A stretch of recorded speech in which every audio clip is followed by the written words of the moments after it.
Buonasera, buon lunedì, bentrovati a Corner. Avete in qualche modo intravisto già lo studio, come sempre alla mia destra c'è Angelo Patanè. Buonasera Angelo, ben ritrovato. Bentornato a te, devo dire, da pochissimo. Da pochissimo tempo, ma Infatti. Pronti via, siamo già in onda. Grazie per essere con noi anche stasera da Alessandro Vagliasindi. Buonasera a voi. Buonasera Max Velotto, buonasera. Buonasera a voi. Buonasera. Andiamo dall'altra parte dello studio dove c'è la nostra Giulia. Buonasera Angelo, buonasera a tutti i nostri telespettatori che già hanno mandato tantissimi messaggi. Continuate a mandarli al numero 342 771 2855. Allora, prima di lanciare la copertina vi diamo subito una notizia, così apriamo le nostre, le nostre discussioni, apriamo la nostra serata. Non prendete appuntamenti per domenica, assolutamente all'ora di pranzo. Ovunque voi siate. Ovunque voi siate, state tranquilli, in Sicilia chiaramente, Sicilia, ovviamente, sì. Perché il derby Catania-Siracusa ve lo proporremo, ve lo regaliamo, ve lo trasmettiamo in diretta, in chiaro su Telecolor a partire dalle 13:30, quindi Catania-Siracusa su Telecolor gratis, dalle 13. spieghiamolo. È gratis perché noi Normale. trasmettiamo gratis sul digitale terrestre e quindi per tutti voi il nostro regalo, un ennesimo regalo, una grande produzione e chiaramente un altro sforzo da parte dell'editore per assicurare 4 ore di diretta. Questo derby. 4 ore, 13:30. Sì, ci stiamo allenando anche Ci stiamo noi. allenando, Sì, benissimo. sì, non col Catania perché altrimenti ci infortuniamo. No, preferiamo invece allenarci qui con Max. In studio. Sì, Bene, allora, guardiamo la copertina e poi ricominciamo. A dopo.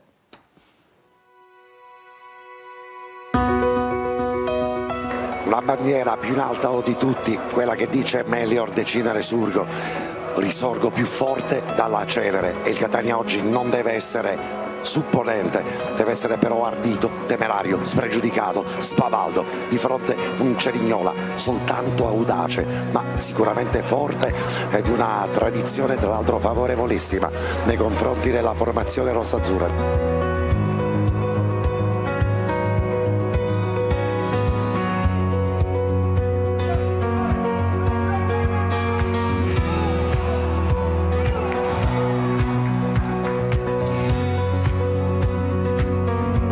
Servizio per Di Tacchio, palla in sicurezza per Pieraccini che scivola, incredibile la parata, incredibile di Dini su Cuppone.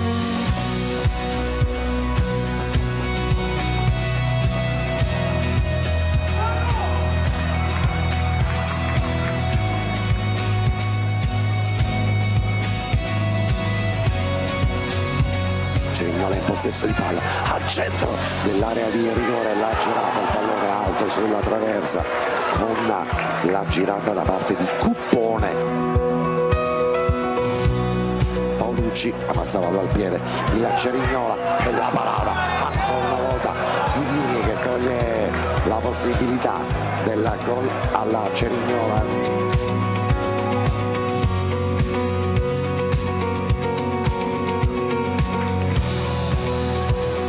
Sfera che ritorna ancora una volta a Donnarumma, proviamo a forzare su quel fronte e adesso con Jimenez la girata di testa, l'uscita e tira il gol del Catania, il gol del Catania con Lunetta. Vediamo cosa però dirà il direttore di gara, forse c'è stato fallo in attacco.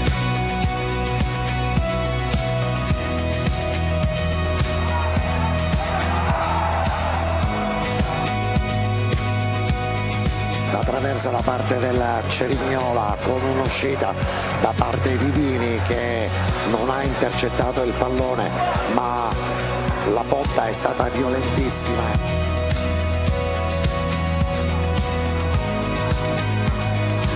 Attenzione, incredibile l'errore da parte di Campale, poi Celli, poi Jimenez, ancora Quaini, attenzione perché Quaini perde un pallone velenosissimo, la ripartenza da parte del Cerignola e poi sfuma questa possibilità incredibile, ancora Cerignola in possesso di palla, la parata pazzesca di Dini sul calcio d'angolo, ancora pericolo per il Catania, che sofferenza, e meno male che finisce, meno male che si conclude così questa partita. Nell'arco dei 95 minuti giocati il Cerignola ai punti avrebbe meritato sicuramente di vincere questa partita e questa gara.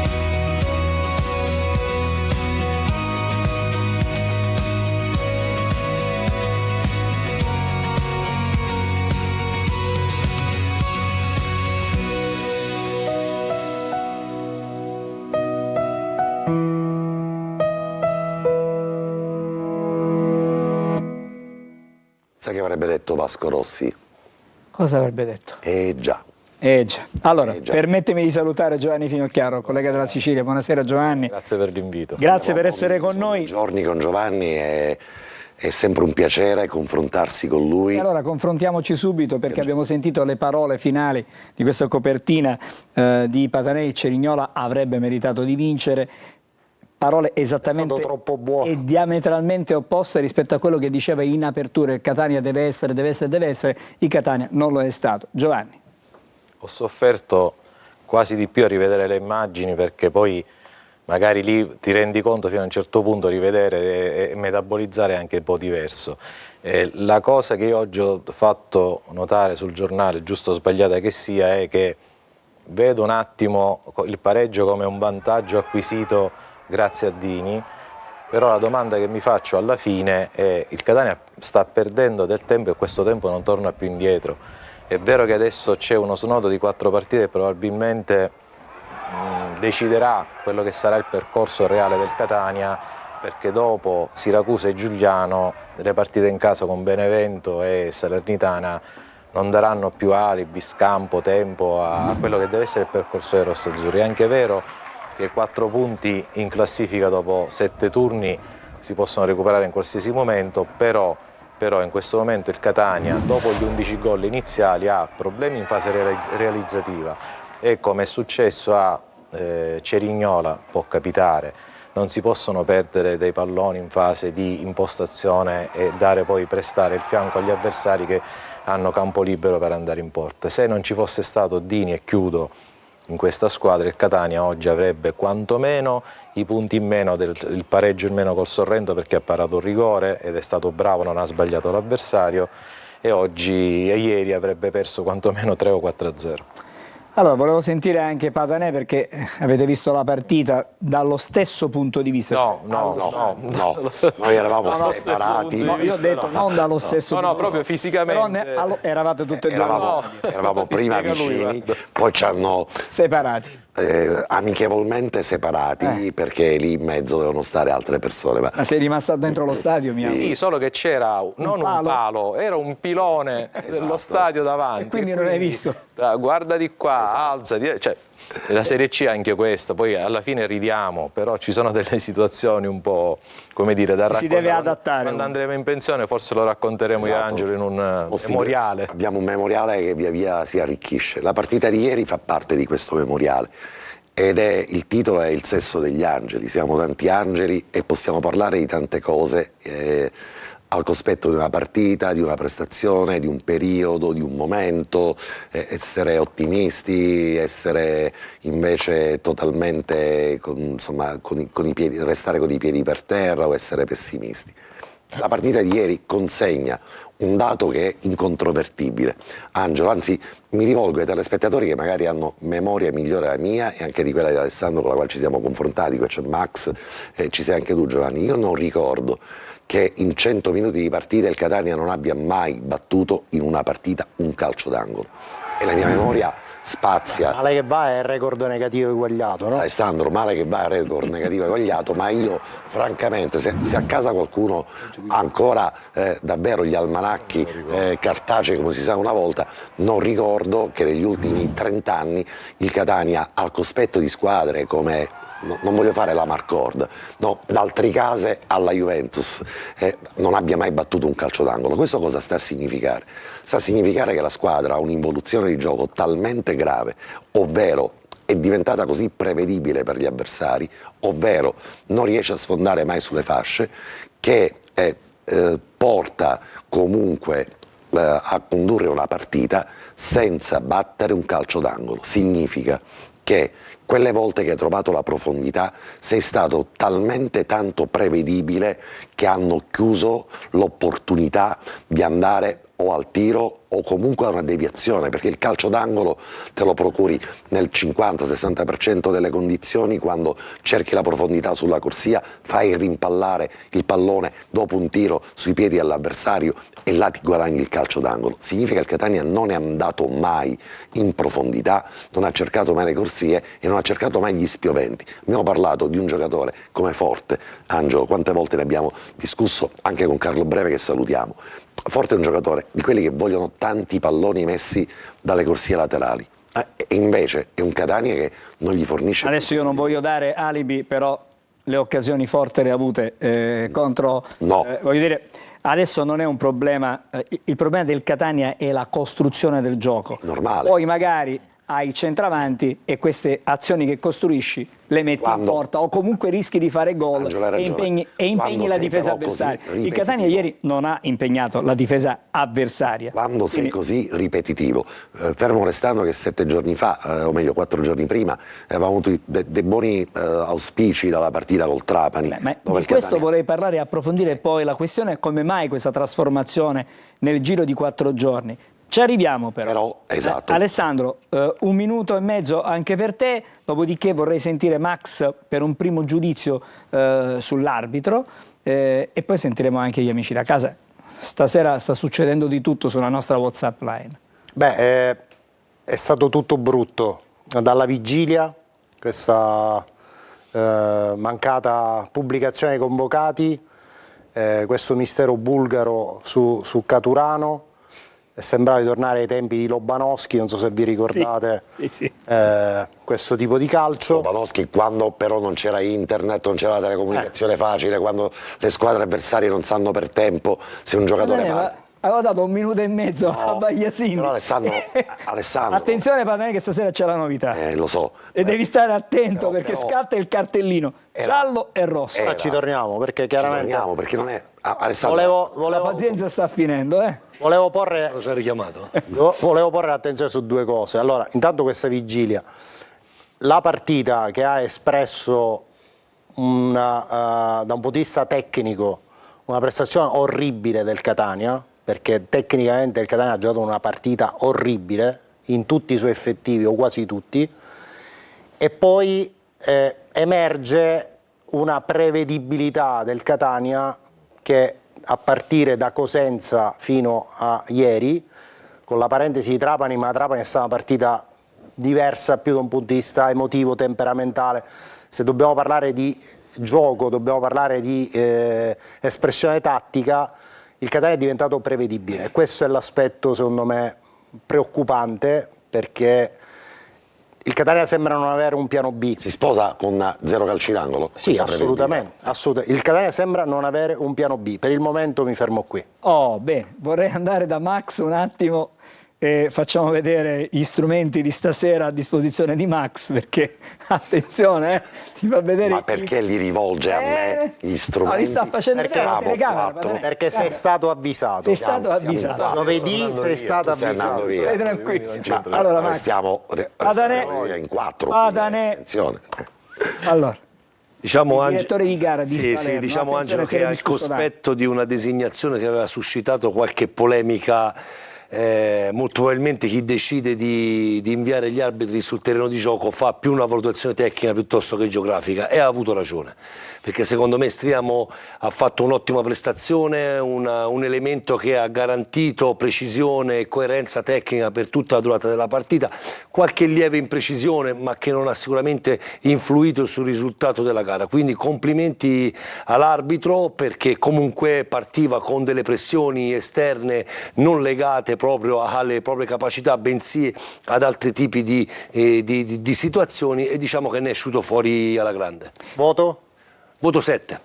Bene, allora. Ma perdonami Max. Bagliasini, anche tu attenzione. A questo punto di Toro di Catania lo voglio vedere all'Arechi di Salerno, in una delle prossime partite. Ma sai, proprio per la trasparenza, sì, no? Sì, bisogna vedere se Di Toro ha le stesse capacità di Striamo. Ok. perché vi posso garantire che comunque Striamo è stato visionato nelle giornate precedenti da componenti della commissione arbitri nazionale ed è stato valutato molto molto bene, tant'è che veniva già da un delicatissimo Perugia Ascoli fatto alla grande. Ok. Ci fermiamo un attimino, nel senso che andiamo dall'altra parte dello studio. 2 messaggi senza fare domande, Giulia, ti prego, perché dobbiamo andare in pubblicità. Allora, Gabri da Catania, no, questa è una domanda allo studio, quindi la saltiamo, direi. Ho rinnovato l'abbonamento perché lo stadio è casa mia, ma se tornassi indietro non lo rifarei. Questa società sta umiliando i nostri colori e la nostra storia. Volevo solo dire, a prescindere dagli infortuni, che la prestazione di ieri è stata veramente indecente, soprattutto in difesa non si possono commentare tutti questi errori. Suppongo che la diretta Telecolor Catania-Siracusa non sarà visibile in streaming fuori dalla Sicilia. E confermiamo, Si chiedono, perché i diritti non riguardano, diciamo, lo streaming, quindi soltanto sul digitale terrestre. Ci fermiamo qui, pubblicità, torniamo subito dopo, restate con noi a Corner.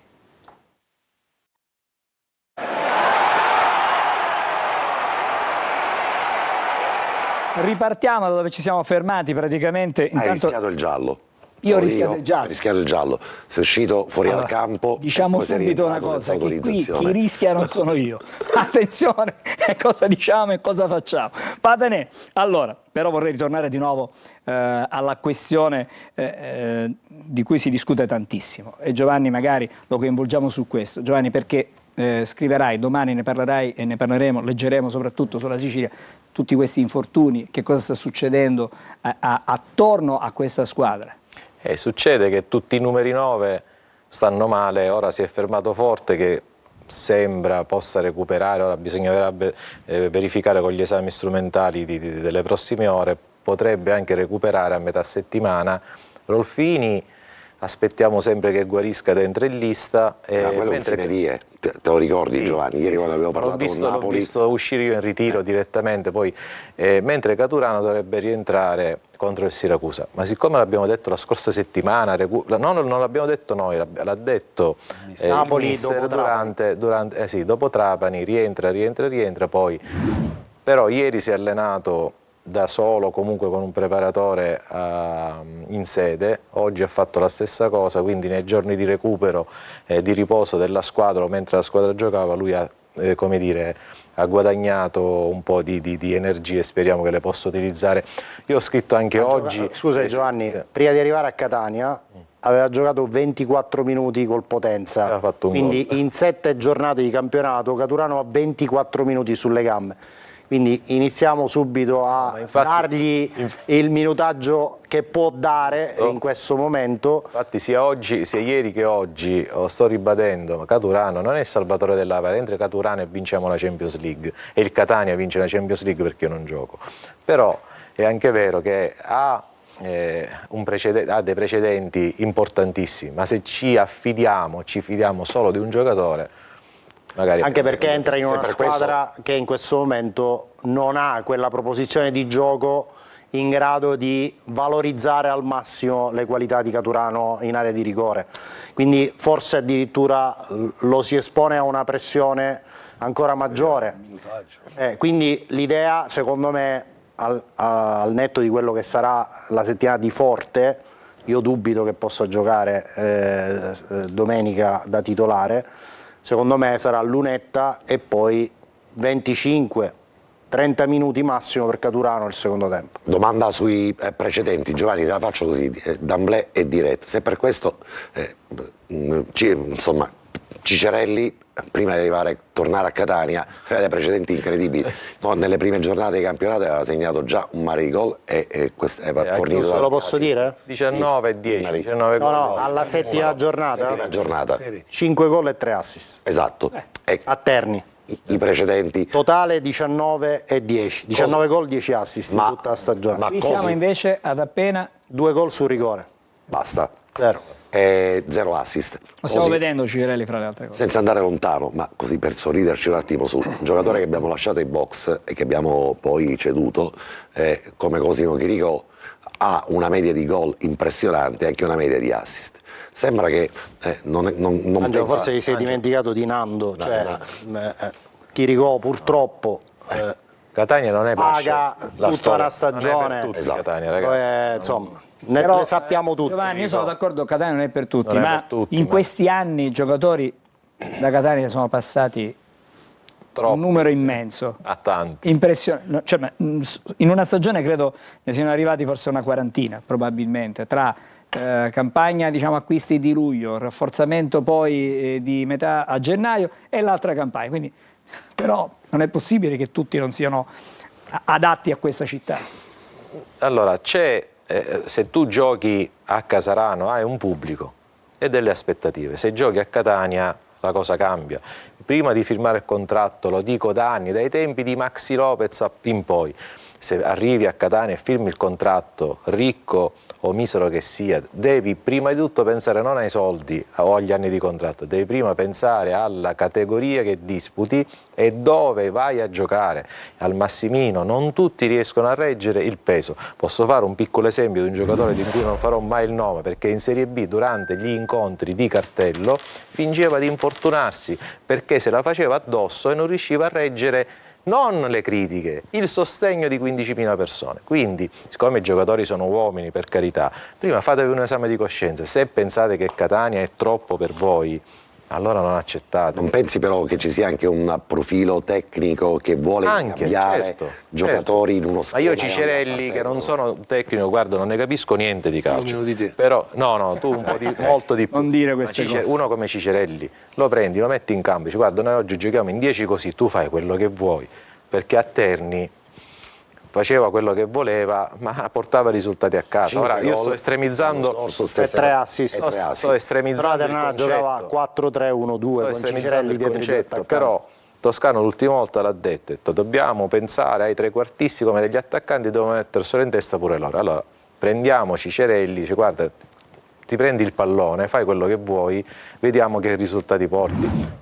Estremizzando, dico, ripeto. Intanto diamogli una condizione atletica dignitosa a tutta la squadra, perché senza quella qualsiasi ragionamento sul piano tattico, sul gioco, va a farsi benedire. In questo momento non credo che il Catania abbia una condizione atletica da prime posizioni. Però a Trapani l'ha mostrato, a me se mostra qualcosa di più. Però dico, tu la continuità delle prestazioni la devi avere, cioè non puoi fare una partita buona in mezzo a 4 dove ne hai fatte Ma è un problema 3 di testa, può pessime. essere un problema di testa? Allora, ieri a sentire, e vi riporto solo le parole, non i pensieri nostri, le parole del vice allenatore Napoli, ha detto abbiamo fatto 2 trasferte massacranti, andata e ritorno, abbiamo giocato su 2 campi in erba sintetica, forse quello di Trapani era così, l'altro di Cerignola, siamo tornati, dobbiamo allenarci, abbiamo vissuto 8 giorni che non sono normali. È vero che hanno giocato anche le altre squadre, è vero che tutti hanno avuto questo tipo di,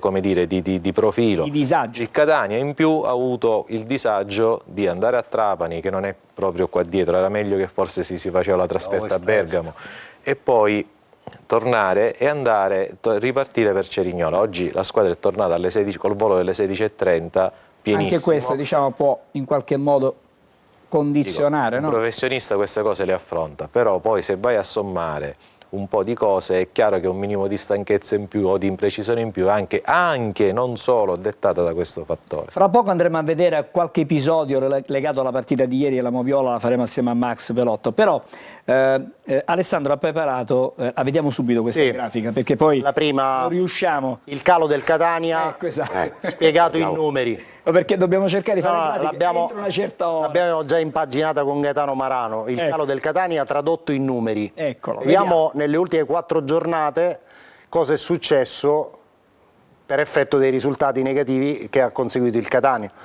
Ricordiamoci, sconfitta a Cosenza, pareggio in casa col Sorrento, pareggio a Trapani e pareggio a Cerignola. Quindi 3 punti in 4. 3 punti in 4 partite. Il Catania da primo in classifica dopo la terza giornata, insieme alla Salernitana che poi recuperando la gara con l'Atalanta comunque aveva fatto 9 punti in 3 partite, ha avuto quindi un gap dalle altre di 7 punti a Benevento e Cosenza in queste 4 giornate, di 5 punti dal Casarano, di 4 punti dalla Salernitana, dal Monopoli, dal Crotone e dal Potenza, di 2 punti dal Trapani e dalla Casertana.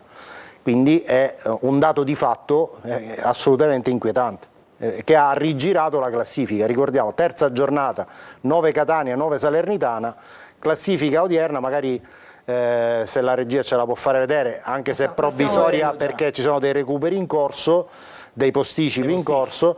Da primo in classifica con la Salernitana a quota 9, adesso il Catania è terzo con un distacco di 4 punti da Benevento e Salernitana, e con altre squadre, per esempio il Cosenza, che è stata la prima squadra di questo ciclo nero iniziato dal Catania, che era a 2 punti, quando il Catania ha affrontato il Cosenza era 9-2, oggi sono praticamente 12 pari. Un pareggio. Quindi insomma Questo, voglio dire, vale oltre ogni commento. una riflessione con Giovanni Finocchiaro proprio su questi numeri. Pensavo al Cosenza, che comunque è retrocesso dalla Serie B, ha mantenuto 6-7, lasciamo perdere la vita della società che va da sé, va per conto proprio, però ha mantenuto l'intera di 6-7 giocatori provenienti dalla Serie B e ha anche delle individualità molto ma molto importanti. Il 34 non mi ricordo come si chiama. Florenzi e Mazzocchi. Florenzi, ancora me lo ricordo che gira per il campo, Giocatore nessuno lo superiore. ferma, e nessuno Giocatore lo ferma. superiore. La Salernitana invece ha una pressione forse simile a quella del Catania, Forse più alta, anche più alta, ma sono sta calando. reduci da, insomma, Ma è riuscita a retrocessioni. recuperare il doppio svantaggio. Ma io questo glielo concedo, nel senso che è una squadra totalmente nuova, con un allenatore nuovo. Il Catania invece bravo. partiva dallo stesso allenatore, da un'intelaiatura di giocatori confermati, e quindi non ti aspetti che abbia questo rendimento altalenante. Te lo aspetti dalla Salernitana, non dal Catania. Ma vogliamo parlare della classifica, di tutte le classifiche, quella degli infortunati, dove il Catania è primo in classifica? Possiamo vedere intanto la grafica dei sulla giocatori classifica che siamo- erano indisponibili quella è una classifica. a Cerignola. C'è un'altra grafica vediamo. che ci fa vedere subito la regia, e poi anche la circostanziamo. Quindi indisponibili a Cerignola erano Marti, Cialoi, Caturano e Rolfini, potremmo dire anche D'Ausilio, che diciamo è partito più per fargli di nuovo respirare l'aria del gruppo che altro, e poi a partita in corso si è infortunato forte. Nel totale, restando sempre su questa grafica, possiamo dire che il Catania in questa stagione ha perso già per 3 partite Martic, sempre per infortuni, Donnarumma una partita, Celli 2 partite, Di Tacchio 3 partite, Aloi 4 partite, D'Ausilio 3 partite, Caturano 6 partite, Rolfini 7 partite. Fate voi i conti. C'è una bella graduatoria, c'è una classifica. Siamo sicuramente... Caturano e Rolfini, 2 attaccanti che avrebbero dovuto completare il reparto di attacco. 6 partite ha saltato Caturano, non ha mai giocato col Catania, 7 Rolfini. Aloi, il centrocampista che aveva convinto tutti, è già la 4ª partita che salta per infortunio, prima di Cosenza Non ci sarà col si era Siviglia. infortunato, Non no, ci sarà. rientrerà Giuliano. Però dico, tu queste cose le paghi, perché poi, tornando al ragionamento che faceva Giovanni, sì, 2 trasferte difficili anche da un punto di vista logistico, ma se avessi avuto tutti gli effettivi, è chiaro che la rotazione sarebbe stata diversa, e quindi, siccome questi non sono casi fortuiti, questi infortuni, ma sono degli errori, diciamo le cose come stanno, quindi bisogna anche andare a rivedere il perché tutti questi infortuni e cosa fare per prevenirli. No, perché da sottolineare che quando la risposta ovviamente logica è tutte le squadre hanno giocatori infortunati, è una risposta assolutamente vera, perché in tutte le formazioni è ovviamente uno sport da contatto o comunque da grande stress fisico, il calcio, tutte le formazioni hanno dei giocatori infortunati. L'elemento che contraddistingue il Catania dell'era Toscano, è inutile nasconderlo, poi che sia stato e sia un allenatore sul cui curriculum non si può assolutamente discutere, e quindi nel momento della scelta di questo allenatore è stato fatto uno screening che lo portava in pole position sul podio rispetto a tutti gli altri allenatori nel breve periodo. Tra l'altro non è che è un allenatore che ha vinto i campionati 9 anni fa, 12 anni fa, 15 anni fa, è uno che ha fatto un filotto di promozioni quasi costante in Serie B. Però il dato di massima che emerge è che ci sono una serie di infortuni muscolari che trovano spunto da una preparazione evidentemente errata e sbagliata. Fino a ieri, argomento trattato con Napoli Ne abbiamo parlato a lungo. nella nostra intervista, ma anche lì ho la sensazione, nell'onestà intellettuale che io riconosco a Napoli, si brancoli ancora nel buio. Io mi aspetto da una società, perché ricordiamoci che quando facciamo un ragionamento sui tecnici o sulle cose, Aspetta Max, se estrai questo cartellino giallo adesso, guarda non che arriviamo alla fine ti della faccio chiamare da trasmissione. Pietro Lo Monaco e ti faccio espellere, perché era Stai intimorendo l'arbitro, attenzione. Quindi- Qua ci sta tutto, a termini regolamento c'è Allora ci sta tutto. Però- Madane, guarda, Allora, ringraziamo soltanto. Solo perché è la società che ragiona e che prende le decisioni. Non posso pensare che dopo quello che è accaduto l'anno scorso, con tutti gli infortuni, e dopo quello che è accaduto nelle prime 7 giornate di questo campionato, ancora non mi venga detto abbiamo capito il problema e lo stiamo risolvendo. Anche noi forse risolveremo il problema. Basta. Giovanni, cosa volevi aggiungere? E poi ti salutiamo, sappiamo che devi andare a chiudere Sì. la pagina del giornale. Allora, io ho assistito a quasi tutta la preparazione estiva. Lì infortuni muscolari, a parte Rolfini, non me ne ricordo, forse c'è stato Di Tacchio. Di Tacchio, ma Di Tacchio Però è un problema al ginocchio. è stato più un problema al ginocchio che muscolare. Il ragionamento da ignorante che mi porta a questa cosa è... Ignorante perché non sei un medico, ma non sì, perché ma non non sei un neanche- addetto ai lavori. No, ma no, ignorante anche perché non seguo gli allenamenti, attenzione, ma il cibalino su questa statistica quanto incide? Perché io che mi alleno su un campo che è ridotto... Giovanni, però l'ultima settimana l'hanno fatta a Mister Bianco, hanno fatto sintetico perché andavano a giocare sul sintetico, quindi diciamo che... No, io dico proprio sulla totalità degli infortuni, lasciando perdere l'ultimo periodo, l'ultima settimana sul sintetico, quanto influisce il cibalino su questa statistica? Per questo allora voglio una risposta dalla società, perché probabilmente Padanè. non è un problema soltanto tecnico. ci stiamo fermando, Padanè. Ecco, ci fermiamo. Cartellino, ragazzi, Cartellino, funziona. quel cartellino, Teo, due gialli. Allora, salutiamo Giovanni Finocchiaro. Il cartellino. Grazie per essere stato con noi veramente. stasera, buon lavoro. Grazie veramente. Appena qualche Angelo, momento. non rischio il cartello, ma cosa bellissima, che sappiamo io e Giovanni non la sa ancora nessuno. Padanè, mi devo fermare. Il commissario capo di Cerignola è un commissario, un dottore di Catania, e ieri ha incontrato prima della partita i tifosi del Catania. Lo abbiamo incontrato alla fine della partita, lo abbiamo incontrato, ha voluto parlare con noi, complimentandosi per il comportamento dei tifosi del Catania. Benissimo. Quindi ogni tanto sottolineiamo dette queste cose, come vanno dette. quando ci si confronta in maniera... Padanè, dobbiamo fare pubblicità, l'abbiamo capito. Ma stop, ci fermiamo, torniamo fra poco. La pazienza.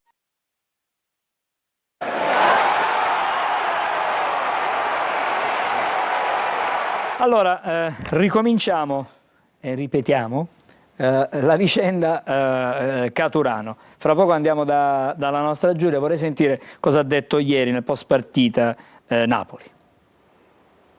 Il ragazzo, devo dire la verità, fremeva pure per venire, però pochi giorni di allenamento con la squadra, pochi non volevamo, abbiamo detto, forzarla in questo momento, non ce la siamo sentiti nessuno.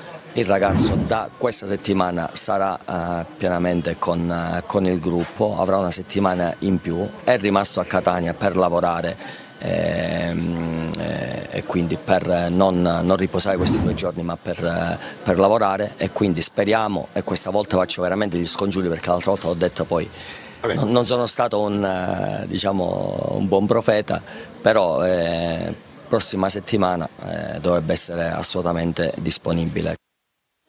Vabbè. Ma chi era questo informatore? Ieri ho visto che sei stato pizzicato ho informatori ai microfoni. Ho informatori importanti che mi danno anche degli assist che riesco a cogliere. Sono informatori con i quali ho lavorato una vita e mezza e quindi mi basta un colpo d'occhio magari verde-azzurro per capire quelle che sono poi le indicazioni. Quindi Giulia. Quindi Giulia è normale. Allora Chiaro che Giulia, sì. torniamo di nuovo, facciamo un po' poi questo tema di Caturano chiaramente poi lo riprendiamo. Assolutamente. Ovviamente. Giulia, e vediamo anche le immagini degli episodi un po' strani di ieri, non sono tantissimi però li analizziamo, dai. A proposito di Caturano, Aurora da Praga scrive: comincio a pensare che a Potenza abbiano fatto una macumba appunto al giocatore. Ed è Salutiamo anche la nostra probabile. amica che ci segue da Sì. Praga. Ma io più che Ciao, altro vedo Aurora. la figura di Tafazzi ai bordi del campo del Cibalino. Te lo ricordi la figura di Tapazzi? Ne abbiamo parlato come no? 4 settimane fa. Come no? Bene. Buonasera da Corrado. Perché quando il Catania va male non c'è nessun giocatore ospite nella vostra trasmissione? Oggi possiamo sono dare una rientrati giustificazione. alle 18:30 da Bari, quindi Diciamo che Ci sta. devono anche riposare. Ma non solo, no, davvero, le due trasferte Sei di rientrato Trapani. anche tu con lo stesso volo, le quindi trasferte diciamo che... di Trapani poi non sono obbligati, tra l'altro. Esattamente, è quindi diciamo che... una voglia di confronto, bene quando vengono, siamo contenti. però oggi giustificatissimi. Assolutamente. Sì, sì, sì. Secondo me Cicerelli non ha reso Comatterni in quanto non riesce con il modulo di Toscano. Potrebbe essere Sì. comunque Abbiamo parlato Forza prima. Catania. No, Sì, abbiamo detto in qualche modo che... risposta sì. Sì, bellissima, questa risposta mi piace di Patanè. Andiamo avanti. Buonasera, questa squadra è perseguitata dalla sfortuna. No. Lasciamo stare dove si allenano. No, No. Oh, Risposta. Patanè è diventato Max, veramente sono bravo. un esempio. Risposta no. Velotto ha posato nel Li ha taschino i rimossi di cartellini. nuovo, li ha Non è messi a sfortuna. posto. Puoi, No, non puoi- sono puoi sul chiamarla miopia, puoi chiamarla ostinazione, Sfortuna puoi no. chiamarla... Puoi uscirli, Ma la poi... risposta è no. Adesso una domanda che un po' diciamo tutti i Ricorrente. telespettatori si stanno chiedendo: come mai non è uscita la lista dei convocati? Io non parlo. Se avete una risposta. Se no c'è il rosso. Pretattica. Pretattica. siamo diventati davvero perfetti. bravo. Vediamo un po' cosa con la prossima. Pretattica del Ho piffero. parlato di Lobanowski prima, Scusami. ora ti sto dicendo perdonami. pretattica. Pretattica delle scuole, voglio dire, elementari degli anni 30, gli anni 20, quando non c'erano le informazioni, quando c'erano i piccioni viaggiatori, Guarda, non ci resta che se mi posso permettere, Angelo, mi collego un attimo alla domanda. In un mondo dove le cose, se non le vuoi far sapere, nemmeno le devi pensare, perché ormai siamo a questi livelli qua, no? Perché anche con l'intelligenza artificiale che ti legge nello sguardo, ti fa tante cose. Cioè, sinceramente io, se posso fare un appunto a questa situazione, sinceramente non la vedo molto, tra virgolette, corretta nei confronti né del pubblico, né degli addetti ai lavori, né di chi svolge una funzione, né di chi deve comunque scrivere una cronaca di una squadra che si appresta ad affrontare un impegno. Perché se parliamo di pretattica, non so se è una battuta o è una... Parla di Lobanowski prima, Max. Sì, no, lo so, ma appunto no, volevo soltanto... Era un filo di ironia. Perché voglio dire, al mondo d'oggi, dove tra procuratori si parlano, tra giocatori si parlano, tra allenatori, voglio dire, non dico tra le squadre che si incontrano si parlano, però voglio dire, Sui social si sa tutto di tutto e di tutti, va Poi bene. basta un post, Sinceramente la vedo un pochettino riduttiva questo discorso della pretattica. L'ultima. Vado. Era ironica. Però volevo dire, Sì.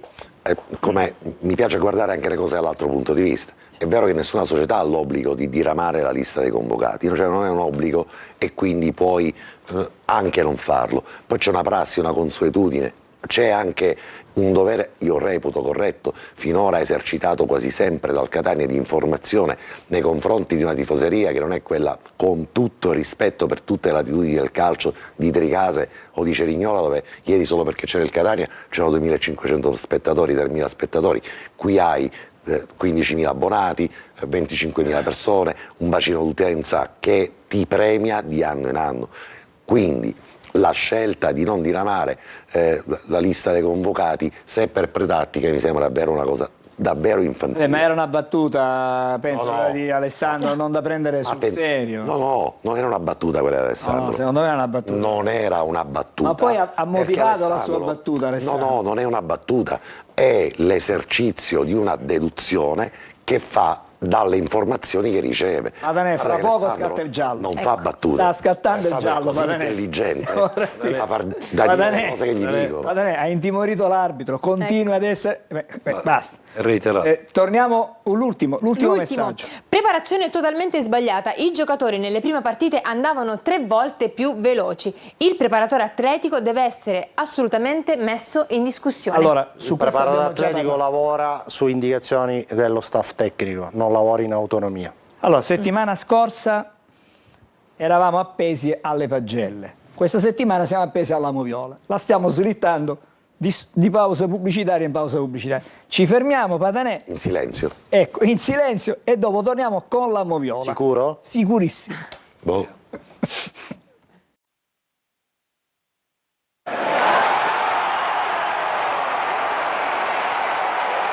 Allora, torniamo di nuovo in studio, come promesso è il momento della moviola. Solo una cosa, Angelo. Padanè. No. Cartellino giallo, lo facciamo vedere, abbassiamo. Ecco, cartellino. No. Padanè. Una No, sola. basta. Una per Giulia. Una. Basta. Vai fuori, vai fuori. 0 calci d'angolo, qualcuno lo ricorda? Non se ne può. Al momento no. Ok. No. Me lo prendo, silenzio. Vabbè, in silenzio. Hai Allora, scritto il nome dietro? Sì, sì. abbiamo segnato. Benissimo, ammonizione del Padanè. Vediamo questi episodi. Cominciamo dal primo, dai, facciamo la moviola, dai. Sì, vabbè, non ci sono molti episodi inerenti alla partita di Cerignola, ne abbiamo analizzati e studiati 4. Il primo è questa mancata ammonizione di Martinelli per un netto fallo. Io lo individuerei più come fallo imprudente piuttosto che un fallo per SPA, perché il giocatore va dritto sull'uomo e ci sono le condizioni per ammonire il giocatore, il numero 5 del Cerignola. Collegato a questa ammonizione noi abbiamo selezionato l'altro episodio, il numero 2, perché secondo me su questa ammonizione l'arbitro Striamo si porta un po' un refuso della mancata prima ammonizione, perché in questa situazione qua ammonisce Stoppa. Secondo me l'ammonizione di Cretella era evitabile perché non c'è imprudenza nel fallo, è un semplice sgambetto. La avrà ammonito sicuramente per una SPA, ma non ci sono le condizioni per la SPA, perché ricordiamo che per essere un importante sviluppo, un'importante azione di gioco ci deve essere anche un importante sviluppo. Il giocatore del Catania è circondato da ben 3 giocatori del Cerignola con tutta la difesa schierata, situazione molto statica, non c'è velocità nell'azione, quindi secondo me questo era un fallo da fischiare semplicemente, mentre il primo era da ammonire e questo secondo me non era da ammonire. Scusami Max, vabbè, qui diciamo il contatto è tra la parte bassa, no? Sì. Dico, questo episodio ci riporta a Trapani. Sì. È quello che diceva Angelo la scorsa puntata. Se l'intervento di Salines su Stoppa a Trapani fosse stato basso come qui, questa situazione qua, non conta più l'intensità, conta veramente l'effetto del danno del contatto che porta sul giocatore. Io non voglio insistere, non voglio ritornare sull'episodio di Trapani. Ho preso già un giallo. Io qua cerco di dare una spiegazione e allargare un pochettino il punto di vista e la visione dell'immagine, dando degli input diciamo un pochettino più specifici. Qua non conta l'intensità, conta quello che produce il tipo di intervento, uno sgambetto che fa cadere a terra il giocatore del Catania. Se andiamo a parlare di intensità in questa situazione non ce n'è per niente, però l'intervento produce un effetto che è quello della caduta del giocatore, cosa che invece a Trapani l'intensità secondo me era più un interporsi per creare fastidio, disturbo alla corsa del giocatore piuttosto che creare un vero e proprio danno. Allora, terzo episodio è un episodio in cui entra in gioco praticamente FVS. Sì, l'FVS, siamo al 35esimo del primo tempo, il Cerignola chiama l'intervento dell'FVS, c'è questa tentata rovesciata di Emmausso che va a contatto con Gherardi. Nel divincolarsi Gherardi, praticamente nel camminare indietro, accidentalmente calpesta il piede. Ora siamo un pochettino impallati dal numero 3 del Cerignola, però per intuizione la chiamata è stata fatta perché a parere dei componenti della panchina del Cerignola il gesto di Gherardi poteva essere ricondotto ad una condotta violenta, cioè quello di calpestare volontariamente, quindi arrecare un danno fisico con il pallone a distanza di gioco al giocatore del Catania. Sinceramente reputo non volontario e totalmente accidentale e casuale il pestone che Gherardi compie ai danni di Emmausso, e quindi ritengo opportuna la decisione dell'arbitro, quella di non prendere nessun tipo di provvedimento, e sarebbe stato eventualmente provvedimento di cartellino rosso, va bene, ai danni del giocatore del Catania. Ricordo perché sarebbe stato cartellino rosso, perché l'FVS si può chiamare solo ed esclusivamente per una condotta violenta, per un cartellino rosso, e non per richiamare l'attenzione dell'arbitro per un cartellino giallo. Quindi l'obiettivo del Cerignola era quello di esaltare questo tipo di intervento per far espellere il giocatore del Catania. Giusta la decisione dell'arbitro. La prossima Sì, la prossima chiamata È di il Moviola, gol- il gol annullato al Catania, abbiamo bloccato in O due forse è momenti. meglio dire il fallo in attacco del Catania più che il gol annullato, Però Max. adesso lo vediamo, Sì, siamo al momenti, 68esimo, sì, siamo al 68esimo della gara, c'è questo cross di Menez dalla sinistra, la palla spiove in aria, c'è subito un primo contatto in area di rigore nell'area di porta tra Lunetta e Martinelli, la prima spinta di Lunetta, poi No, è c'è Corbari, il primo intervento è di Lunetta, Corbari. al centro è Lunetta, poi No. questo è Corbari. Ah, ok, Intervento scusi. alto Ah, di ok, Corbari, ok, ma ho ci capito. sono due falli secondo me punibili E noi e li abbiamo fallosi. selezionati, non so se tu hai visto, Sì, abbiamo bloccato. infatti l'immagine. abbiamo il primo intervento di Lunetta che spinge Martinelli, gli impedisce magari eventualmente di intervenire anche se il pallone era alto. Eccolo qui. Forse Anche già se il pallone- fischia No, questo. facciamo No. continuare, poi vi do una spiegazione particolare. Il secondo intervento è chiaramente un intervento scomposto, irruente, va bene, ai danni di Visentin, e secondo me è corretto annullare la rete, e vi spiego perché sottolineo annullare. Quali sono le direttive che vengono date agli arbitri in queste situazioni particolari? In queste situazioni particolari l'arbitro deve far completare l'azione. Se ci fosse stata una respinta del portiere, l'arbitro avrebbe immediatamente fischiato.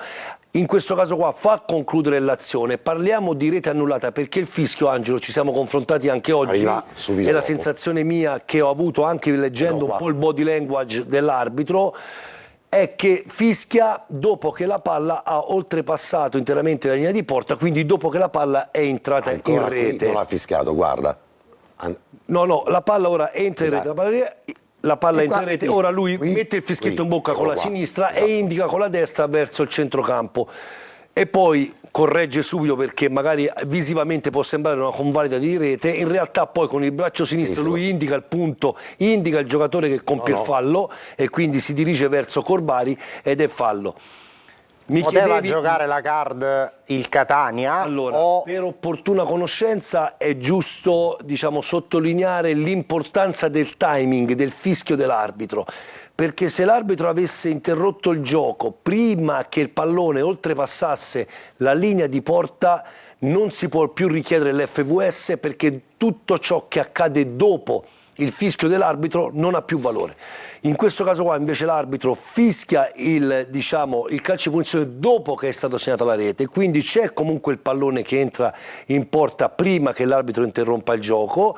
In questo caso qua l'FVS poteva essere richiamata, diciamo, dal Catania per una verifica dell'irregolarità constatata dall'arbitro e avrebbe potuto chiedere l'intervento dell'FVS. Secondo me, a parer mio, fa bene il Catania a non chiedere nulla, e quindi do merito al Catania e a chi si occupa di decidere la chiamata dell'FVS, perché stiamo notando una poca qualità nelle chiamate.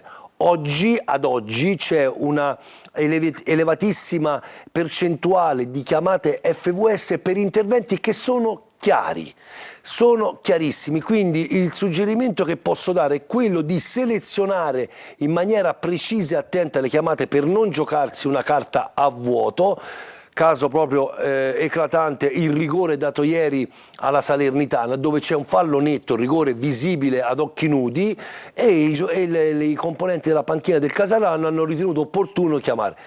Mi sono confrontato con alcune persone e sta avvenendo proprio a galla questo fatto che le società devono imparare a richiedere la card quando realmente c'è bisogno, proprio per non sciuparla. Max, ma la mimica dell'arbitro inizialmente, io ero in diretta, l'ho raccontato in diretta, mi dava l'impressione che avesse inizialmente convalidato il gol, perché il gesto del guarda, corpo ti dico che fai bene, e io l'ho sottolineata questa Può anche darsi che sia ora stato taci invece- che ti butta fuori, No.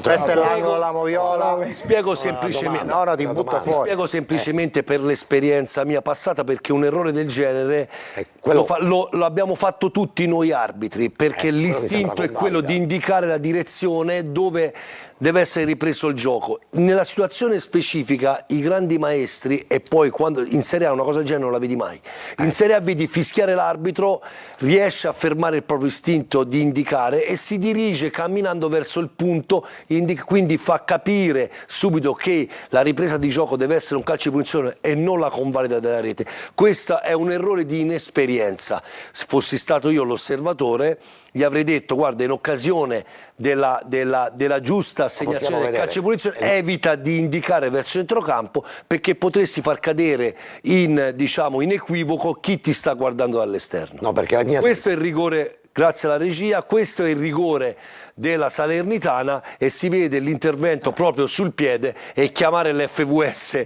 in questa situazione sinceramente è proprio buttare ai primi minuti di gioco, buttare proprio una card per nulla. Allora, ricordiamoci che le card più andremo avanti e più saranno importanti e determinanti. Ricordatevi quello che vi dico adesso. Allora Max, non sono stato io ad essere ingannato quando ho dato la convalida del gol vedendo l'arbitro che puntava subito al centrocampo. Ti do un suggerimento, sì? Ti do un suggerimento, così in futuro ne potrai trarre vantaggio. Ricordati che sulla segnatura di una rete l'arbitro non fischia, mentre in questo caso qua l'arbitro ha fischiato, quindi l'emissione del fischio significa che ha concesso un calcio di punizione, perché ricordati che il regolamento non prevede che sulla segnatura di una rete venga emesso il fischio. Quindi da oggi in avanti facci caso che quando una squadra segna l'arbitro non emette il fischio. Prova a farlo con una cuffia e lo so, 3.000 persone hai pienamente ragione, però per chi ci ascolta, magari anche per semplice curiosità, ricordatevi che quando c'è la segnatura di una rete non si fischia. Se può capitare nelle categorie inferiori dove gli arbitri ancora non assimilano bene questo tipo di procedura, ma in questo caso qua l'arbitro fischia e quindi dà un segnale di interruzione del gioco. Allora, abbiamo capito, ci ha dato delle belle spiegazioni, fra poco vedremo un paio di episodi che abbiamo ricavato sempre dalla partita, anzi lo facciamo subito, prima di andare in pubblicità, così poi ci dedichiamo alle pagelle e andiamo verso il derby, che ricordiamo ancora una volta, il derby Catania-Siracusa sarà trasmesso in diretta, in esclusiva, in chiaro, chiaramente gratis. Domenica 5 ottobre. Esattamente, sul canale 11 del Digitale Terrestre su Telecolor. Allora, vediamo il primo episodio, la prima clip, così sottolineiamo alcuni episodi strani, degli errori più. Qui c'è Pieraccini che, insomma, non si capisce come abbia potuto sbagliare questa giocata. Fortunatamente Cuppone non era in giornata. E poi c'è, insomma, un portiere che si chiama Andrea Dini. Ho fatto una considerazione in diretta. In maniera istintiva, quando cade, lui tenta di fermare il pallone con le mani. Meno male. Meno male che non succede questo, perché l'arbitro l'avrebbe espulso. Certo. Guardate, lui prova quasi ad allungare le mani per prenderlo, l'istinto lo porta quasi a diciamo... Possiamo fermarci un attimo? Ora, appena rivediamo l'episodio, poi... Prima del prossimo episodio vorrei fare una considerazione. Allora, cosa vorresti dire? Così... Tra le cose che non mi hanno convinto in questo ciclo di partite c'è il fatto che Pieraccini, che non è mancino, giochi braccetto a sinistra in concomitanza di un infortunio di Celli che si è verificato prima della partita col Monopoli, poi Celli si è ristabilito, ma ha continuato a giocare un destro a sinistra, quando il Catania in organico ha due centrali mancini che sono Celli e Allegretto. Io questa decisione di Toscano sinceramente non la condivido. Se sono stati presi due centrali mancini per occupare la posizione di braccetto di sinistra, devono giocare o Celli o Allegretto. Ma questa, diciamo, è una considerazione al di là dell'episodio di Cerignola. Vediamo un altro episodio, così cerchiamo di accelerare. Un altro errore di Pieraccini sulla corsia, non è questo. No, questo è il primo che abbiamo il già secondo episodio in esame, questo è ancora il primo, eccolo qui, dove praticamente rischia anche il calcio di rigore. Qui e Mausso poi fortunatamente fa la scelta sbagliata nel momento sbagliato, ma qui tutto nasce da un errore in uscita di Pieraccini e poi questo rischio corso dal Catania al 18° minuto. Potete anche constatare il discorso fisico, cioè i giocatori del Cerignola sembrava andassero al doppio di velocità rispetto a quelli del Catania, quando magari Pensavamo il contrario. Perché anche il Cerignola veniva da una partita molto dispendiosa a Salerno, Esatto. con una partita in rimonta, tirata fino al 95esimo, ma non si è visto. Il prossimo è un raro attacco in verticale del Catania. Sì, questa è la migliore occasione di tutta la partita. Corbari ha l'intuizione giusta, serve Lunetta in verticale. Lunetta è in posizione regolare, ci teniamo a evidenziarlo, quindi sarebbe stato gol in caso appunto di pallonetto vincente da parte di Lunetta, però credo che qui è stato bravo il portiere velocemente ad andargli incontro, a cercare di chiudergli il più possibile lo specchio della porta, e poi Lunetta Cioè l'ultimo non ha episodio trovato. che abbiamo Sì. ritagliato dalla partita, un errore simile a quello di Quaini. Terecini, fatto da Quaini, Sì. grosso modo, perché qui si fa anticipare. fra Mamma l'altro, mia. cose. Siamo al 94esimo, tra l'altro Quaini, uno dei più freschi, era entrato nel secondo tempo. Posso dire che questo è l'errore più grave dal giocatore che meno ti aspetti. Allora, Quaini ha saltato 4 turni per squalifica, ha giocato spezzoni di partita, primo spezzone di partita lo gioca settimana scorsa, pronti e via, cartellino giallo, che è una cosa grave, perché evidentemente non ha ancora ben compreso quali sono stati gli effetti collaterali per se stesso, ovviamente anche per la squadra, di avere scontato 4 giornate di squalifica. Non puoi entrare in campo pronti e via e prendere un cartellino giallo, mettendo a quel punto col freno a mano a repentaglio la tua prestazione e quella della squadra. Quella di ieri è un fatto analogo, dimostra davvero una scarsissima concentrazione il giocatore, chiamato in un momento fondamentale della partita, col Catania in sofferenza. Il Catania ha avuto soltanto 7-8 minuti in cui ha provato a distendersi, da lì ne sono nate quelle pochissime azioni che abbiamo raccontato e che abbiamo commentato, poi per il resto è stata una gara dove il Catania ha vissuto sempre con l'incubo di poter subire un gol, e cosa che sarebbe accaduta se non ci fosse stato il portadino. Secondo me, Angelo, i 3 episodi che abbiamo analizzato, i 2 di Pieraccini e questo di Quaini, dobbiamo anche sottolineare lo scampato pericolo non solo di non aver subito rete, ma anche il fatto di non essere in corso in provvedimenti disciplinari. Esatto. Perché quando succede questo, al 99% il difensore, per recuperare, compie un ulteriore intervento estremo, e come dice il detto, estremi rimedi, rimedi estremi, ti butto per terra, prendo il cartellino rosso, quindi oltre un danno, diciamo, oltre la... Però Max, nell'analisi che abbiamo fatto, che è condita da involuzione sul piano del gioco, prevedibilità del piano di gioco del Catania, il singolo. C'è anche il singolo, troppi errori dei singoli che nascono, chissà per quale motivo, in partite così delicate e dai giocatori che meno ti aspetti in una situazione del genere. Ma anche Di Gennaro si ha entra, fatto si entra un in paio campo, di svarioni Alessandro, di non poco ma conto. si entra in campo con una concentrazione, con una prevedibilità, una cosa che non avete forse A notato. Cosenza è stato così uguale. Esatto. Prevedibilità Cosenza tu uguale. intendi nel gioco? Nel gioco e in preparazione. Questa è stata la cosa di cui mi sono accorto, forse dalle immagini non trapela, nell'avere un piano B nel momento in cui Forte si infortuna. C'è la sensazione che abbiamo avuto dal campo, forse non si percepisce, magari è una sensazione mia, ma avrei voluto approfondirla con Napoli. Poi la lunga intervista che abbiamo realizzato non ci ha permesso, perché ovviamente lo abbiamo già trattenuto una dozzina di minuti, abbiamo anche noi il nostro timing da rispettare, ma nasceva dalla circostanza che fatto fuori Forte, perché ha avuto il risentimento muscolare, prima che il Catania abbia trovato un assetto riconoscibile dalla squadra, sono passati 7-8 minuti, cioè alla prima sostituzione dopo l'ingresso in campo di Forte, per 7-8 minuti abbiamo visto Napoli andare a parlare spesso con Corbari per spiegare a ciascuno quale fosse il compito. È come se il Catania non avesse in automatico un piano B, che diciamo l'esclusione di Forte poteva condizionare un nuovo impianto tattico, al quale il Catania, prima di adattarsi, ha trascorso almeno 7-8 minuti chiedendo spiegazioni alla panchina.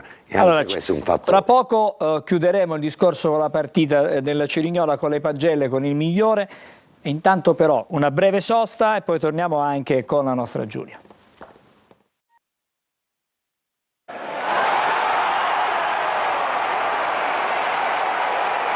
Torniamo da Giulia con i messaggi da casa. Scrivono: Gentile Giulia, vorrei sapere dagli addetti ai lavori in studio se le ex squadre di Toscano avevano tutti questi infortunati e se vincevano i campionati giocando male come il Catania o se avevano un gioco differente. No, il gioco, il modulo era questo. Poi chiaramente sugli infortunati, su altre cose così specifiche è chiaro che andiamo in un terreno minato, perché anche se ci fossero stati magari tanti infortuni bisogna vedere quel club se li comunicava, se spiegava qual era l'entità dell'infortunio e tanti altri dati che in Serie C è difficile riscontrare. A dare delle diagnosi pronte con rimedi altrettanto pronti. Dico Però pure, scusami, faccio sì. una sola cosa. Le squadre di Toscano hanno però quasi sempre vinto i campionati da febbraio in poi. Lo score di Toscano racconta quasi sempre una avanzata del punteggio di squadra che arriva dopo l'intervallo invernale e la volata finale. Sono quello che ha caratterizzato un po' il cammino di Toscano. Questo è un elemento sul quale poi magari ragioneremo anche in termini numerici, ma sappiamo che comunque i campionati Serie C li riesci a inquadrare soltanto da febbraio, marzo, aprile. Difficile è girare il giro d'andata con 12-14 punti di campionato, perché poi è accaduto l'anno scorso e poi succede che invece magari quel campionato non lo vinci. Però faccio un esempio: a Cesena Toscano l'anno della promozione aveva Adamo a destra, Donnarumma, il nostro Donnarumma a sinistra, e in attacco aveva Spendi e Corazza, che voglio dire hanno giocato e hanno fatto tanti gol, quindi poi nell'economia complessiva, quando non hai l'attaccante di riferimento, l'attaccante che con continuità realizza, è chiaro che va in difficoltà tutto. Soprattutto quando di settimana in settimana devi fare ogni volta la conta degli infortunati, perché questo aumenta il coefficiente di difficoltà di qualunque squadra, non solo quelle di Toscano. Quando hai 6 infortunati hai 6 giocatori, 5 giocatori sui quali non puoi contare. È uno di quelli, tra l'altro, più importanti che ho visto come Aloi, è uno di quei giocatori così importanti nella dinamica del gioco di Toscano. Ce ne stiamo accorgendo. E ce ne stiamo accorgendo, ma non ci accorgiamo, non sappiamo, la società non comunica se e quando rientra, e questo è un aspetto che dimostra che l'entità del danno è elevato, perché altrimenti, se fosse stato un danno sicuramente più rimediabile, avremmo saputo che magari fra una settimana o 2 giorni Aloi sarebbe rientrato. È la 4ª partita che salta questo giocatore Prima di Cosenza. ed è una situazione che evidentemente il Catania deve gestire in una situazione di assoluta emergenza, ma ci chiediamo ancora quali siano le 2 uniche componenti che possono portare a una situazione del genere, perché altrimenti non facciamo chiarezza. 2 sono le situazioni: o è la preparazione di Toscano o è il campo sul quale si allenano, o è tutte e 2. Però se non si risolvono e non si inquadrano queste 2 situazioni, con una società che, continua a dire, per quanto mi riguarda è colpevolmente in ritardo, perché non puoi preparare un campionato a vincere al Cibalino. Alessandro, Angelo, abbiamo detto la scorsa puntata. Non puoi farlo. Abbiamo detto alla scorsa puntata c'è stato un girone d'andata dello scorso campionato Alessandro, come quello che stiamo vivendo. Non hai vinto nel il girone di ritorno hanno modificato non hai vinto alcune cose, c'è stato un solo infortunio muscolare. Non hai vinto. Alessandro, ma dico, se già l'hai sperimentato, Alessandro, se hai avuto... Se vuoi... Vabbè, allora facciamo una cosa, continuerete a discutere su questo tema. Patanè, mi segui? Che a dicembre sta scattando il Patanè, attenzione alla seconda punizione. Io avrei voluto fare con Giulia qualche altra Ma dove si allenava? nel girone di ritorno. Vai anche per Vagliasini.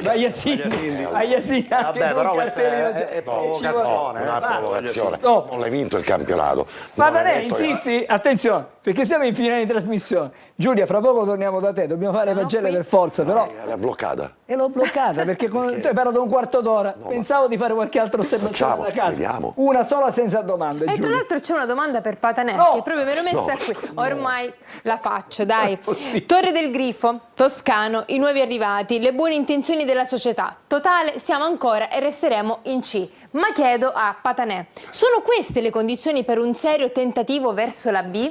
Allora, un discorso è puntare, sì o no? puntare a Torre del Grifo, ed è sì, perché hanno mirato giusto. Dall'altro, preparare un campionato a vincere, dichiarando apertamente, che l'ho detto il primo Pelligra, io ho smesso di cacciare soldi a vuoto, voglio vincere il campionato perché in una situazione del genere è tutto un campionato a perdere. La risposta è no, perché se ci sono degli errori pensiamo pure a quello che di una società che ha migliorato e si è migliorata in tanti aspetti, in questa è rimasta ferma, piantata al palo. Ed è Benissimo. grave. Pubblicità, torniamo con l'ultimo quarto d'ora, speriamo di fare le pagelle, forse è il migliore e poi il prossimo avversario, perché così arriviamo lunghi stasera. A dopo.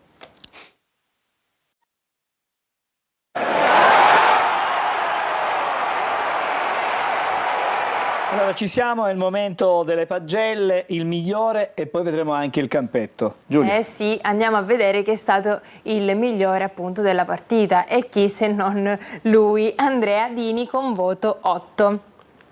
E appunto a tal proposito, Dini Lunetta, Lunetta Dini. Nella ricerca del migliore quest'anno si rischia di scadere nella monotonia. Alla vigilia Cuppone è dipinto come il pericolo pubblico numero 1, ma Andrea si esibisce in una sessione di parate ipnotiche sui rigori in movimento, progressivamente calciati dal numero 29, su scellerati errori difensivi dei nostri.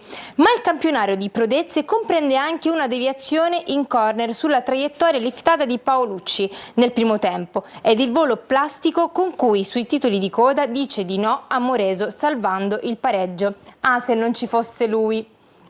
E questo è stato il migliore. Adesso andiamo a vedere invece i voti complessivi della squadra e iniziamo dall'allenatore Napoli, scusate, con voto 4. 8 Dini, 5,5 per Ierardi, 4,5 di Gennaro, 4 Pieraccini, Donnarumma 6, Casasola 4,5, Corbari 5,5, Di Tacchio 6, Quaini 4 che prende il suo posto, Celli 4,5, 6 per Lunetta, 4,5 Stoppa, Cicerelli 5 che lo sostituisce, Forte senza voto e per Jimenez 4,5 che poi prende il suo posto. Patanè, Cosa ne il tuo- pensate? Abbiamo, riguardo il 4 Napoli, è un 4 di concetto, non è un 4 all'allenatore Napoli. Dalla vigilia al fischio finale. E allora, se è un 4 di concetto, in questo 4 di concetto ci sta in mezzo... Cioè, il Napoli fatto- sta a Toscano, è ovviamente. naturale. In mezzo ci sta ovviamente questa emergenza sulla quale il Catania non è ancora riuscito ad intervenire in maniera efficace. Angelo, la cosa più grave sai qual è? Sì. L'approccio. Perché quando tu scendi in campo sapendo che la Salernitana ha pareggiato per il rotto della cuffia a Casarano, Esatto, ho parlato... hai la possibilità di accorciare ulteriormente e arrivi in campo con quell'approccio, e quella è colpa dell'allenatore, perché tu la tensione agonistica comunque la prepari. Quando Quindi però... per me questo è l'errore più grave, in assoluto. Il Catania ha fatto la prima sortita in avanti dopo più di mezz'ora. Per me l'errore più importante da sottolineare riguardando quel campetto e quei numeri è l'involuzione che, ad eccezione di giocatori come Lunetta, come Dini e come Di Tacchio, che prende un 6, senza questo giocatore probabilmente racconteremmo anche di un'altra partita. L'involuzione di tutti è assolutamente preoccupante, perché vi è una involuzione palese di Casasola, vi è un'involuzione palese di Celli, Stoppa del tutto evanescente. Jimenez in campo è stato un giocatore che si è visto poco, un po' meglio nei secondi 45 minuti, ma non è un giocatore in progressione. Di Gennaro è un giocatore che ha fatto un passo indietro, e quindi è una situazione di squadra che conduce ad una idea che, anche in assenza di infortuni, ci porta a ritenere che è una squadra che probabilmente non ha trovato un filo conduttore comune, non comunica, e lo abbiamo visto nel momento dei cambi dell'emergenza, e vi è ragione di ritenere che probabilmente in un momento del genere sarebbe opportuno, necessario, un chiarimento tra spogliatoio, gruppo, tecnico e dirigenza, perché lo reputo, lo ritengo utile alla luce non soltanto della partita, ma di una involuzione che è incomprensibile vista soltanto nell'arco dei 90-100 minuti di gara che abbiamo visto. Fra poco andremo a La parlare... società sa cosa sta succedendo, sicuramente. la struttura tecnica sa quello che sta succedendo, la struttura medica sa quello che sta succedendo. Se dobbiamo salvare o anzi riportare la barca a galleggiare, non possiamo accontentarci in 4 partite di soli 3 punti che equivalgono sostanzialmente a una vittoria e 3 sconfitte. Troppo poco. Allora, questa squadra in estate era stata costruita su dei plus che si chiamano Casasola, Donnarumma e Cicerelli. In questo momento questi plus non stanno dando quello che ci aspettavamo, sia perché c'è un calo generale del gruppo, ma penso anche per una questione tattica, perché per un motivo o per un altro abbiamo già accennato come il Catania sia diventato prevedibile. E allora praticamente sono tutti organizzati. Prima del prossimo avversario vorrei semplicemente rivolgere una domanda a Max che riguarda il mondo arbitrale, perché abbiamo visto che è stata una buona prova, tutto sommato, del fischietto di Salerno a Cerignola. C'è la necessità di avere nuove leve sempre, Max? Sì, c'è necessità di avere. A me ha fatto veramente molto piacere vedere la prestazione di Striamo ieri.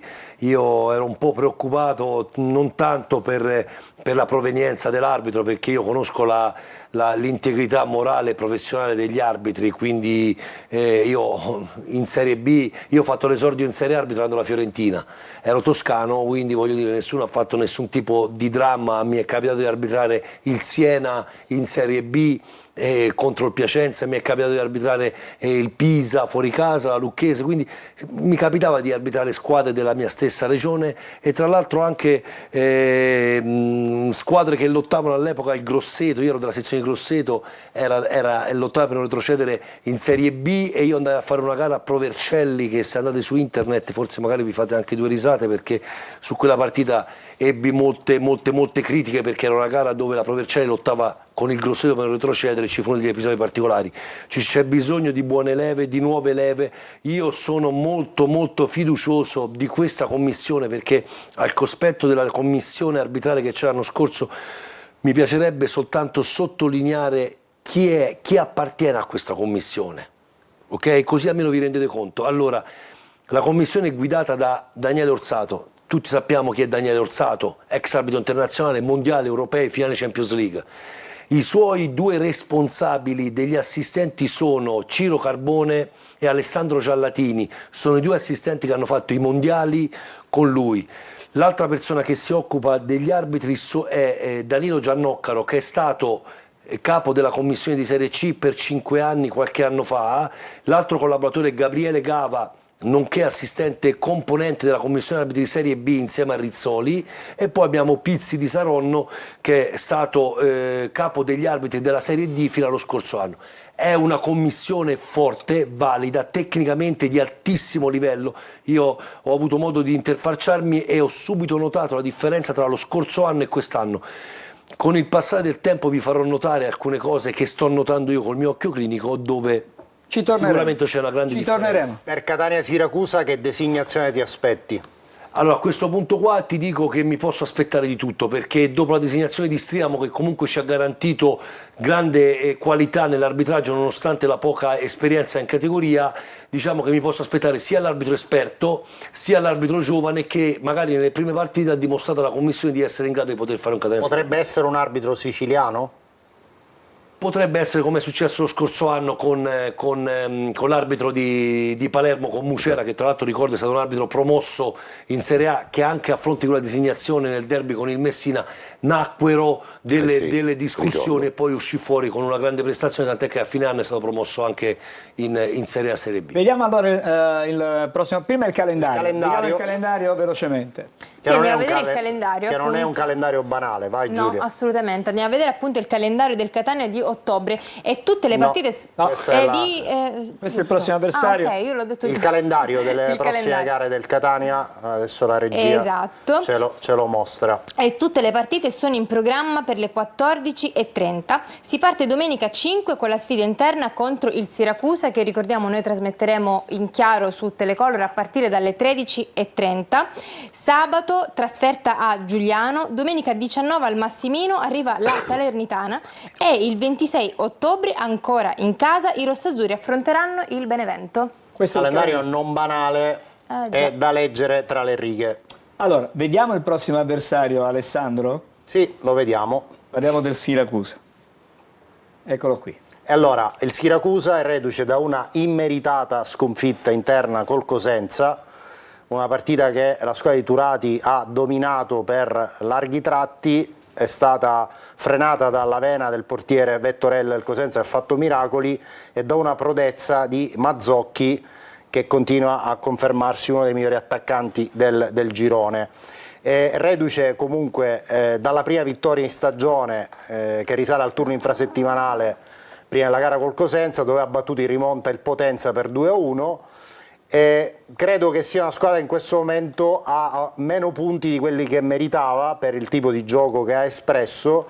È allenata da Marco Turati, che fu a lungo candidato a ricoprire il ruolo di allenatore del Catania in Serie D prima che venisse scelto Giovanni Ferraro, è stato vice di Vincenzo Italiano alla Fiorentina, è un tecnico quindi che tatticamente gioca come italiano, e l'ultima partita ha schierato questo 4-3-2-1 con Farroni, ex del Catania, tra i pali, poi Puzzone, Sapola, Pacciardi e Lob in difesa.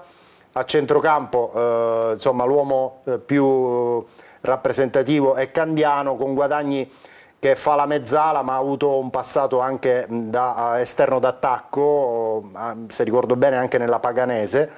In avanti Valente è l'uomo più d'esperienza, giocatore che agisce prevalentemente sulla corsia di sinistra, che sta a servire degli assist molto interessanti. In avanti un po' scoperto il Siracusa in questo momento, perché il titolare dovrebbe essere Capanni, che vedete è subentrato, lo vedete a destra, subentrato a un centrocampista.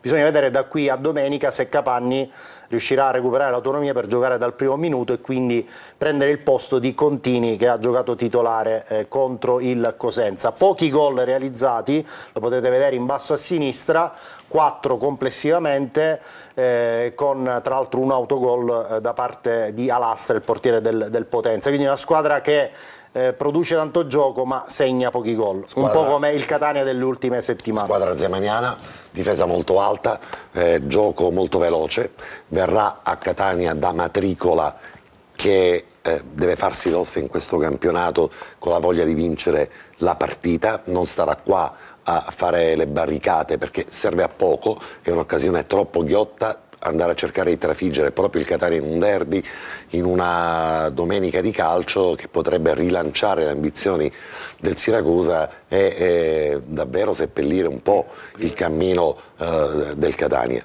Velocemente, prime 8 giornate con quella che giocherà con il Catania, che ha incontrato 8 squadre che sono nelle prime 9 posizioni. Quindi anche un calendario abbastanza difficile. Proibitivo. Esattamente. Sì, Allora, che non ha aiutato il processo di crescita siamo in chiusura. del Siracusa. Direi che la Inserimento. Sì. Siamo in chiusura, però prima permettetemi di ricordare che fra poco c'è la differita di Cerignola Catania con il commento di Marco Carli e Carlo Breve. Noi però ci ritroviamo ovviamente con le produzioni sportive venerdì, perché c'è preview, poi ovviamente torna la partita la domenica e allora c'è Catania-Siracusa in diretta, in chiaro, in esclusiva, gratis, diciamolo subito, su Telecolor a partire dalle 13:30 per seguire questo derby. Poi torniamo lunedì, attenzione, 14:30. 14:30 con l'anteprima corner e 20:45. Noi ci saremo perché siamo stati ammoniti, con corner. Sì. non c'è la squalifica. Attenzione perché non sommando poi saltiamo. sommando devi i sommare. cartellini La gialli, quinta Alla ammonizione quinta scatta la ammonizione. giornata di scuola. Lunedì noi ci siamo. Lunedì noi Vabbè, ci siamo. permettetemi Ok. di salutare Giulia, che forse ha un messaggio. Sì, solo una curiosità. I tifosi del Siracusa possono andare al Massimino? Si chiedono?